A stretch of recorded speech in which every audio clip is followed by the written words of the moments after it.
ایک حدیث بھی موجود ہے صحیح سند کے ساتھ، امام احمد بن حنبل رحمہ اللہ کی کتاب فضائل صحابہ کے اندر بھی موجود ہے، المستدرک للحاکم کے اندر بھی موجود ہے کہ سیدنا علی رضی اللہ تعالیٰ عنہ یہی آیت تلاوت کیا کرتے تھے، وَنَزَعْنَا مَا فِي صُدُورِهِم مِّن غِلٍّ، اور ہم دور کر دیں گے ان کے دلوں کی کدورت جو آپس میں ہوگی، اخواناً علی سرر متقابلین، یہ آپس میں تکیہ لگائے ہوئے آمنے سامنے بیٹھے ہوں گے بھائیوں کی طرح۔ یہ آیت پڑھتے تھے اور پھر کہا کرتے تھے سیدنا علی کہ میں اللہ سے امید کرتا ہوں کہ یہ آیت مبارکہ میرے عثمان بن عفان اور طلحہ اور زبیر کے بارے میں ہے کہ ہمارے دلوں میں جو ایک دوسرے کے بارے میں اگر کوئی غل رہ گئی ہے تو اللہ تعالیٰ جنت میں جانے سے پہلے ہم سے یہ دور کر دے گا۔ سیدنا عثمان، سیدنا طلحہ اور سیدنا زبیر رضی اللہ عنہم اجمعین۔ اور ظاہر ہے اس کے پیچھے پوری ایک ہسٹری ہے، اب اس پہ میں بات کروں 1 گھنٹہ اور چاہیے۔ یہ میں نے حدیث اس لیے بیان کی کہ ڈاکٹر اسرار صاحب رحمہ اللہ تعالی المتوفی 14 اپریل 2010 عیسوی، جن کو میں اپنا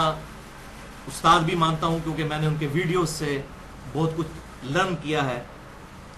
اس حوالے سے، باقی میں کوئی باقاعدہ ان کا شاگرد نہیں ہوں، نہ میں نے کہیں دعویٰ کیا ہے، نہ میں نے کبھی تنظیم اسلامی جوائن کی ہے، نہ کبھی جماعت اسلامی۔ کوئی بھی علمی شخصیت ہے اس کی ہم قدر کرتے ہیں، باقی غلطیاں اپنی جگہ، اللہ تعالیٰ غلطیوں کو معاف فرمائے اور ان کو ان کے نیک کاموں کا اجر عطا فرمائے ڈاکٹر اسرار صاحب کو۔ تو ڈاکٹر اسرار صاحب رحمہ اللہ نے سورۃ الاعراف کی آیت نمبر 43 جو اسی سے ملتی جلتی آیت ہے، اس میں انہوں نے ایک حدیث بیان کی تھی، تو میں چاہ رہا ہوں کہ اس ویڈیو کی وساطت سے اس کی کلیریفیکیشن دے دوں کہ وہ انہوں نے حدیث غلط بیان کر دی تھی۔ انہوں نے یہی حدیث بیان کی لیکن ان سے سلپ آف ٹنگ ہو گیا، یا ان کی اس اعتبار سے ایکسپرٹیز نہیں تھی اس فیلڈ کے اندر۔ یہ ہو سکتا ہے، یعنی اب میں پروفیشنل انجینئر ہوں لیکن ڈاکٹری کی فیلڈ میں کس حد تک پروفیشنل ہو سکتا ہوں، وہاں پر میری کمزوری موجود ہوگی، کیونکہ یہ کوئی عیب والی بات نہیں اور وہ خود مانتے بھی تھے۔ بلکہ جب میری ان سے ملاقات ہوئی 13 جون 2008 کو جمعے کے دن، 2-2.5 گھنٹے کی ان سے ڈیٹیل ملاقات ہوئی، تو اس میں انہوں نے خود کہا کہ اختلافی موضوعات جو ہیں ان میں میں بالکل امی ہوں، حدیث کی فیلڈ میں میں امی ہوں، اور یہ باتیں ان کی ریکارڈڈ بھی موجود ہیں۔ انہوں نے کہا کہ میری ساری کی ساری جو محنت ہے وہ قرآن کی فیلڈ میں، تو ظاہر ہے جب پھر امی ہے تو اس سے پھر اس طرح کی غلطی ہو جائے گی۔ تو سورۃ الاعراف کی آیت نمبر 43 کے کانٹیکسٹ میں انہوں نے یہ کہا کہ سیدنا علی کا قول تو پیش کیا، لیکن اس میں انہوں نے کہا کہ سیدنا علی نے کہا کہ یہ میرے اور معاویہ کے بارے میں ہے رضی اللہ عنہم اجمعین۔ حالانکہ ایسا نہیں ہے، اس حدیث میں الفاظ ہیں فضائل صحابہ امام احمد بن حنبل کی کتاب اور المستدرک للحاکم کے اندر بھی موجود ہے، اور یہ سورۃ الحجر کی آیت نمبر 47 کے کانٹیکسٹ میں یہ حدیثیں حافظ ابن کثیر رحمہ اللہ المتوفی 774 ہجری وہ تفسیر ابن کثیر میں بھی لے کر آئے ہیں، اور اس میں حضرت امیر معاویہ رضی اللہ تعالیٰ عنہ کا نام نہیں ہے بلکہ حضرت عثمان غنی رضی اللہ تعالیٰ عنہ، حضرت طلحہ اور حضرت زبیر کا نام ہے، اصحاب جمل کا نام ہے اور سیدنا عثمان کا نام ہے۔ تو یہ میں کلیریفیکیشن دے دوں اس حوالے سے کہ یہ ڈاکٹر اسرار صاحب سے غلطی ہوئی، اور چلیں یہ اس اعتبار سے یہ بھی کلیئر ہو جائے گا کہ میں کوئی ان کا مقلد نہیں ہوں۔ اکثر لوگ کہتے ہیں ان کو پروموٹ کر رہے ہیں، جہاں پر علمی اختلاف ہوگا غلطی کسی کے بھی ہوگی، بڑے کے بڑے سے انسان سے بھی غلطی ہو سکتی ہے، اس علمی اختلاف کی وجہ سے یہ نہیں ہو جائے گا کہ وہ 0 سے ملٹیپلائی ہو جائے گا۔ جب صحابہ سے غلطیاں ہوئی ہیں تو کوئی 0 سے ملٹیپلائی ہو گئی یا ان کا کوئی مرتبہ جو ہے وہ ختم ہو گیا، ایسا نہیں ہے۔ مرتبہ اپنی جگہ، غلطی 100 بسم اللہ، حضرت آدم علیہ السلام سے بھی غلطی ہوئی، یوسف علیہ السلام کے بھائیوں سے بھی غلطی ہوئی، وہ بھی صحابہ تھے، غلطی ان سے بھی ہوئی، اللہ تعالیٰ نے ان کا ذکر بھی قرآن میں کیا، کوئی توہین نہیں سمجھا اس کو، غلطی اپنی جگہ۔ تو ڈاکٹر اسرار صاحب کی میں نے یہاں پر اصلاح اس حوالے سے اس ویڈیو کی وساطت سے میں یہ بتا دوں، اور میں کوشش کروں گا کہ اس ویڈیو کلپ کو بھی ہم اسی کے ساتھ اٹیچ کر دیں تاکہ یہ معاملہ سارے کا سارا کلیئر ہو جائے۔ وَنَزَعْنَا مَا فِي صُدُورِهِم مِّن غِلٍّ، بلکہ ان آیات پر حضرت علی کا یہ قول بھی ہے رضی اللہ تعالی عنہ کہ سورہ ہجر کی آیت کے ضمن میں خاص طور پر آتا ہے شان نزول میں، تو انہوں نے فرمایا کہ یہ میرے اور معاویہ کے کا ذکر ہے جو یہاں ہو رہا ہے۔ ظاہر بات ہے جنگیں ہوئی ہیں حضرت علی رضی اللہ عنہ اور حضرت معاویہ رضی اللہ عنہ، تو کتنی کچھ ہو گئی ہوگی شکایت ایک دوسرے سے، تو یہ آیتیں ہمارے لیے ہیں کہ اللہ تعالیٰ ہمیں دونوں کو جنت میں داخل کرے گا تو ہمارے دلوں سے یہ کدورتیں جو ہے وہ نکال دے گا۔ تو بہرحال یہ جو